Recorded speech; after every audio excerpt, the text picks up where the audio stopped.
Sir ఎలా ఉన్నారు? బాగున్నారా? అంతా బాగున్నా. కూటమికి 160 సీట్లు వచ్చినాయి కదా, ఎలా భావిస్తున్నారు? మోసం చేసి గెలిచారు. మోసమే పక్క. కావాలంటే రాసిస్తా చూసుకో. ఎందుకంటే ఎగ్జాంపుల్ గా గుంటూరులో ఎంపీకి అసలు ఓటు వేసింది 3,75,423 ఓట్లు. కానీ అక్కడ లెక్కింపు 4,55,023 ఓట్లు వచ్చింది. ఎలా వచ్చింది 1,35,000 ఓట్లు? ఇప్పుడు కూడా అడిగితే ఈసం ఫార్మల్ ఎలక్షన్ కమిషన్ అడిగితే సమాధానం చెప్పకుండా దాటి వెళ్ళిపోయాడు. విజయవాడలో ఎంపీకి 60,000 ఎక్స్ట్రా వేసిన ఓట్ల కన్నా ఎక్స్ట్రా వచ్చినాయి. ఎలా వచ్చింది ఎవడో చెప్పట్లా. అంతా దగా 10 కోట్లు ఈసా వాడికి ఇచ్చి మోసం చేశారు. జగన్ గారు ఇంత దారుణంగా ఓడిపోవడానికి కారణం ఏమైంది అనుకుంటున్నారు? చేసేది ఏమన్నా మోసం చేసి గెలిస్తే ఎవడైనా గెలుస్తా. నువ్వేం నేనే గెలుస్తా. అది వెన్నపోటు పొడిచి గెలటంగా అది గొప్ప.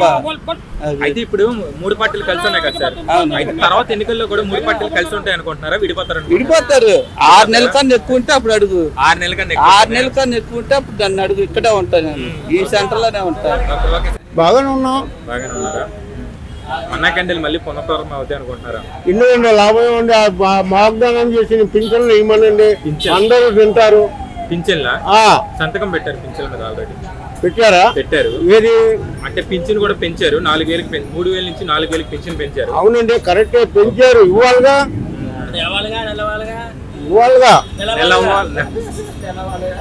నెల అవదు, పింఛన్లు ఇయ్యరు. 5 రూపాయలు భోజనం పెడితే నేను ఒకటే తింటా, ఇంట్లో ఆడవాళ్ళు ఏం తింటారు? అడుకోవాలా. అవునా అవునా కదా? ఈ పింఛన్ ఇచ్చారనుకోండి, వాళ్ళు తింటారు, నేను తింటా. అంటే పెంచారు పింఛన్. అయితే నెలకు వస్తుంది మీకు పింఛన్ 400 బిల్లు వస్తుంది. కరెంట్ బిల్లు చెప్పేది 400గా ఇస్తారా? 400 బిల్లు కలుస్తున్నారు కదా అని రద్దు చేస్తారు. అది ఆలోచించండి ముందు. 5 రూపాయలు భోజనం పెడితే మంచిదే, నేను తింటా. మా పిల్లలు బాగా ఏంటి నుద్ది అడుకోవాలి. బాగా ఉన్నాం సార్. 124 సీట్లు వచ్చినాయి కదా టీడీపీ కూటమికి, ఎలా భావిస్తున్నారు? ఏం చేస్తామండి, ఫస్ట్ చంద్రబాబు నాయుడు నెగ్గారు. మళ్ళీ ఇంకో 5 సంవత్సరాలు అయితే అమరావతి అంతా ఫుల్గా డెవలప్మెంట్ అయిపోయినాం. మళ్ళీ ఆయన తీసేసారు. ఇప్పుడు జగన్ గారు వచ్చారు, జగన్ గారు వెళ్ళిపోయారు. మళ్ళీ ఇప్పుడేమో చంద్రబాబు నాయుడు వచ్చారు. ఎవరికైనా ఆయనకి ఇబ్బందిగా ఉంది, ఈయనకి ఇబ్బందిగా ఉంది. ఏదో ఒక పాలసీ అనేది లేదు. బీజేపీ పరిపాలనలో ఈవీఎంలు స్కామ్లు ఫుల్గా జరుగుతున్నాయి. అప్పుడు చంద్రబాబు నాయుడు చెప్పాడు, ఇప్పుడు జగన్ గారు చెప్తున్నారు. అదేంటో మనం రాష్ట్ర ప్రభుత్వం తేల్చుకోవాలి. అది అయితే ఇంత భారీ మెజార్టీ అసలు వస్తుంది అనుకున్నారు? అంత భారీ మెజార్టీ రావడం చాలా కష్టమే. మరి అది ఎలా వచ్చిందో భగవంతుడు తెలియదు, కింద భూదేవి తెలియాలి. జగన్ గారు అన్నాడు కదా, అన్ని దేవుడు ఎలాగా అనేసి అంటున్నాడు కదా, అన్ని అలా తెలియాలి. మరి తెలియకుండా మరి ఏం చేస్తాం? ఇది కూడా తప్పే కదా. ఇప్పుడు ఆయన చేసింది జనాలందరికీ, జనాలు డబ్బులు బాగానే పంచిపెట్టాడు, అన్నీ చెందాడు. ఆయన నిష్పోషంగా లేడు. లేనప్పుడు ప్రజలందరూ వేసేనంటున్నారు ఓట్లు, అవి పర్లేదు అని అంటున్నారు. ఇలాగే రాజకీయం నడుస్తుంది అంతే. ఓడిపోవడానికి కారణం ఏంటో అనుకుంటారు జగన్ గారు? ఓడిపోవడం కారణం నేను చెప్తున్నాను కదా, అదే ఓడిపోవడం కారణం. ఇంకా అదే కారణం బీజేపీలోకి చంద్రబాబు వెళ్తే చంద్రబాబు నెగ్గేస్తాడు, జగన్ వెళ్తే జగన్ నెగ్గేస్తాడు, అంతే. అది ఓకే చేసుకోవాలి. ఇంకా ప్రభుత్వాలు కూడా మోడీ గారి ప్రభుత్వాన్ని ఇంకా అలా చేసుకోవాలి, ఇంకా అంతే. అది మంచిదే కదండి. 5 రూపాయలు భోజనాలు లేని వాళ్ళు పెడుతున్నారంటే అది మంచిదే కదా. అది వాలంటీర్ని మళ్ళీ పెట్టాలనుకుంటున్నారు? వాలంటీర్ వ్యవస్థ అనేది వాళ్ళు జీతాలు తక్కువ కదా, కష్టపడుతున్నారు కదా, వాళ్ళ దగ్గర మోసం లేదు కదా. తప్పదు, ప్రతి ఇంటికి వెళ్ళి ప్రతి వాళ్ళని అడుగుతున్నారు. వాళ్ళు తేడా మనిషి ఇంతవరకు ఒక్కడు కూడా చూపించలేదు కదా. మనం తర్వాత చంద్రబాబు నాయుడు ఇష్టం. అది నమస్తే, ఎలా ఉన్నారు? బాగున్నారా? చెప్పండి, 164 సీట్లు వచ్చినాయి, ఎలా అనిపిస్తుంది? చెప్పలేరా? ఒక్క నిమిషం. అయితే అన్నా క్యాంటీన్ మళ్ళీ పెట్టాలనుకుంటున్నారా?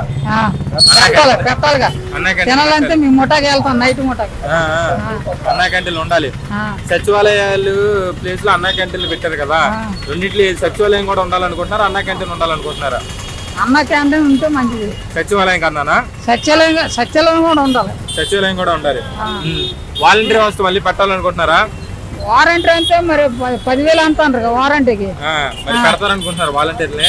మరి ఏమో మరి వాళ్ళ ఇష్టం అది. అమరావతి అయిపోతుంది ఈ 5 ఏళ్ళలో, ఆ? అమరావతి పూర్తి అవుతుంది ఈ 5 ఏళ్ళలో అంటున్నా. ఏం మరి అలా మన ప్రతిపక్షం లేదుగా. ప్రతిపక్షంలో జగన్ గారు కొనసాగే అవకాశం ఉందా? ఆ? జగన్ గారు ప్రతిపక్షంలో కొనసాగే అవకాశం ఉందా అంటున్నా. లేదు, అసలు లేదు. అసలు లేదు. జగన్ గారు ఓడిపోవడానికి కారణం ఏమైంది అనుకుంటున్నారు మీరు? గ్యాబ్లింగ్ జరిగింది. గ్యామ్లింగ్ జరిగింది, అందుకే ఓడిపోయారా? ఆ. ఇంత భారీ మెజారిటీ అసలు వస్తుంది అనుకున్నారా? ఎవడు రాడు అనుకోడు. ఎవరు తప్పు, అది తప్పు సంగతి అది. నేనైతే వాస్తవం మాట్లాడుతాను. నాకు పింఛన్ అయితే ఇంటికి వస్తుంది. ఏంటి నా ఫోటో తీసుకుంటే నేను మాట్లాడతా. ఓకే ఓకే బాబాయ్, థ్యాంక్ యూ. ట్యాంక్ కాదు, చెప్పండి, ఇంకా మాట్లాడతా. చెప్పండి, ఏం మాట్లాడతారు చెప్పండి, మాట్లాడు. మందు రేట్లు అయితే అప్పుడు పెంచుతాడు, మందు బావులు కొద్ది దెబ్బ వేశారు. దెబ్బ వేసిన దానికి కూడా కాదు కానీ ఓటింగ్ అయితే గ్యామ్లింగ్ జరిగింది. మోడీ ఎక్కడ ఉంటే అక్కడ జరిగిపోతుంది. అప్పుడు మోడీ కూడా ఆడికి ఇచ్చాడు, ఇప్పుడు ఈడికి ఇచ్చాడు. ఏంటే పవన్ కళ్యాణ్ ఈడి ఆడి కలిపి అది ఇంకా బట్టి ఇంత భారీ మెజారిటీ వస్తుంది అనుకున్నారా?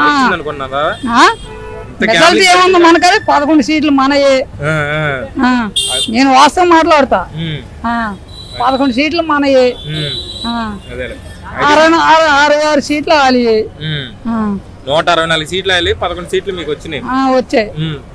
అయితే అప్పుడు ఎలా జరిగింది, ఇప్పుడు అలాగే జరిగింది. అప్పుడు ఎలా జరిగింది, ఇప్పుడు అలాగే జరిగింది. అంటే ఈయన ఒక్కడే పోటీ చేద్దాం అనుకుంటా, జరగలేకపోయింది. అదేలే. అయితే ఇప్పుడు 4-10 మంది పోటీ చేస్తే ఎలా ఉంటది వ్యాపారం? అది నా లెక్కల్లో అది.